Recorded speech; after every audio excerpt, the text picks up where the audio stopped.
নমস্কার, আমি doctor Mainak Maitra, ENT surgeon, নাক কান গলা বিশেষজ্ঞ। তো অনেক রোগী আমরা পেয়ে থাকি যারা প্রথমেই আমাদের কাছে এসে বলে যে ডাক্তারবাবু আমার নাকে পলিপ আছে। যেটা প্রথমেই বলার হচ্ছে, আপনি যদি নিজের নাকটা আয়নায় দেখেন তাহলে নাকের দুদিকে মানে মিড লাইন যেটাকে সেপ্টাম বলি, তার দুদিকে দুটি ফোলা ফোলা মাংস যদি দেখতে পান, সেটিগুলি মানে কিন্তু পলিপ নয়, সেগুলো হচ্ছে ইনফেরিয়ার টার্মিনেট। সেগুলো যদি হাইপারট্রফি হয় তাহলে আমরা বলি ইনফেরিয়র টার্মিনেট হাইপারট্রফি, কিন্তু সেগুলি পলিপ নয়। তাহলে এই নাকের পলিপ কি? তো নাকের পলিপ, যেটাকে আমরা ডাক্তারি ভাষায় বলি ক্রনিক রাইনোসাইনোসাইটিস উইথ নেজাল পলিপোসিস, হচ্ছে একটি সাইনাস গঠিত সমস্যা, যেখানে নাকের সাইনাসের যে মিউকাস মেমব্রেন সেগুলি বারবার ইনফেকশন হতে হতে হয়ে সেগুলি নাকের মধ্যে বড় হয়ে চলে আসে। সেগুলোকে আমরা সোজা ভাষায় ডাক্তারি পরিভাষায় যাকে নেজাল পলিপোসিস বলে থাকি। এর বিভিন্ন কারণ হতে পারে, নাকের অ্যালার্জি একটি কারণ হতে পারে, ফাঙ্গাল ইনফেকশনের প্রতি অ্যালার্জি একটা কারণ হতে পারে, যেটা আমরা বলে থাকি অ্যালার্জিক ফাঙ্গাল রাইনোসাইনোসাইটিস, ইত্যাদি নানা রকমের নানাবিধ কারণ হতে পারে।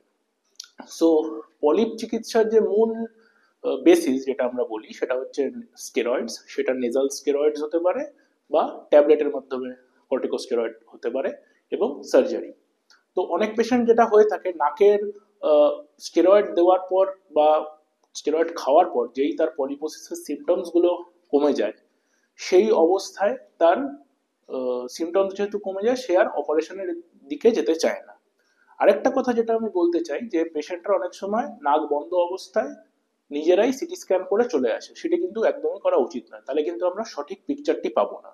সিটি স্ক্যান করার আইডিয়াল টাইম হচ্ছে যেটা আমরা বলে থাকি ম্যাক্সিমাল মেডিকেল থেরাপি, মানে নাকের স্টেরয়েড, নাকের ওরাল কর্টিকোস্টেরয়েডস এবং কিছু ওষুধপত্র ইত্যাদি খাওয়ার পরে যে অবস্থাটা দাঁড়াচ্ছে, যখন পেশেন্ট অনেক সময় ম্যাক্সিমাম সিমটমস থেকে অনেকটাই তার সিমটমস কমে যায়, সেই অবস্থায় সিটি স্ক্যান করে আমরা অ্যাসেস করতে পারি যে সার্জারিক্যাল প্ল্যান কি হবে এবং সার্জারি পরবর্তীকালে কতদূর কি করা হবে। সো কাজেই নাকে পলিপ হয়েছে এইভাবে প্রথমে একটা সিটি স্ক্যান করে নিলাম, এটা কিন্তু অবশ্যই করা উচিত নয়।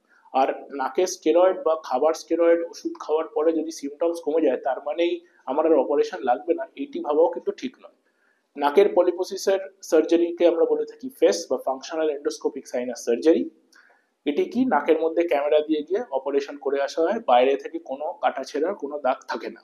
সো এই ফাংশনাল এন্ডোস্কোপিক সাইনাস সার্জারি করার পরে ডাক্তারবাবুর যেরকম বলে দেবে সেরকম নাকের ওয়াশ, নাকের স্প্রে, খাবার, ওষুধ ইত্যাদি অবশ্যই নিতে হবে।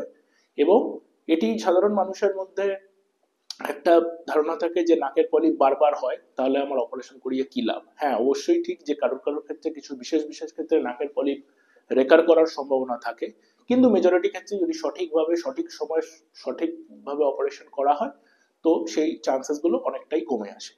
তো কাজেই যেটা বলার, যদি আপনার কখনো নাক বন্ধ হয়ে যাওয়া, নাক, মাথা ব্যথা করা, মুখটা ভারী লাগা, এই সমস্যাগুলো বারবার হয়, নিকটবর্তী নাক কান গলা বা ইএনটি ডাক্তারবাবুর সঙ্গে যোগাযোগ করুন। এবং আদৌ পলিপ আছে কিনা নিজেরা নাকে দেখে, আয়নায় দেখে, নাকের মধ্যে দুটি ইনফেরিয়র টার্মিনেটকে দেখে আপনারা যদি প্যানিক করেন যে এটা পলিপ, সেটা কিন্তু চলবে না।